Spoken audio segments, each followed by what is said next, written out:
এখন চলছে বাঙালির পিঠে-পুলির উৎসব। আর সেই কারণেই আমাদের ডিনার টাইমের অর্ডার ছিল পাটিসাপটা এবং মুগের পুলি। তাই সকাল থেকে চলছে আয়োজন। আতপ চালকে ২-৩ ঘন্টা ভিজতে দেয়া হয়েছিল। তারপর এক বাটি মুগ ডাল, একটা বড় সাইজের আলু, একটা বড় সাইজের মিষ্টি আলু নেওয়া হয়েছিল। মুগ ডালটাকে প্রথমে শুকনো কড়াইয়ে ভেজে নিয়ে প্রেসার কুকারে ২ বাটি জল দিয়ে মুগ ডাল আলুগুলোকে সিদ্ধ করে নেওয়া হয়েছিল। ডালটা ঠান্ডা হলে তাকে ভালোভাবে স্ম্যাশ করে নেওয়া হয়েছিল।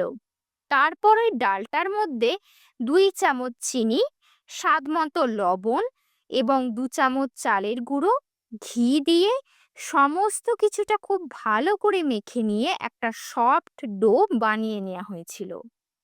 তারপর ডোটা থেকে আস্তে আস্তে ছোট ছোট লেচি কেটে পুলি পিঠের শেপ দিয়ে তার মধ্যে ক্ষীর এবং নারকেল দিয়ে বানানো পুর ভরে সবগুলোকে রেডি করে নেওয়া হলো।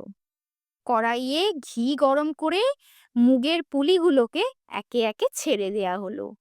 এরপরে লাল লাল করে ভেজে তুলে নেওয়া হলো। দেখেই জিভে জল আসছে, তাই না? মুগের পুলি বানানো রেডি। এরপরে দেখুন, ক্ষীর, নারকেল এবং খেজুরের গুড় সহযোগে পাটিসাপটার পুর তৈরি হচ্ছে। এদিকে ভেজানো চালটাকে মিক্সিতে পেস্ট করে নেওয়া হলো। তারপর চললো পাটিসাপটা বানানোর পর্ব। কি যে অসাধারণ দেখতে পাটিসাপটাগুলোকে! এ তো ধপধপে সাদা আর লোভনীয়, না খেয়ে পারাই যাবে না।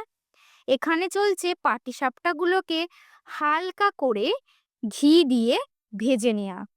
ব্যাস, হয়ে গেল।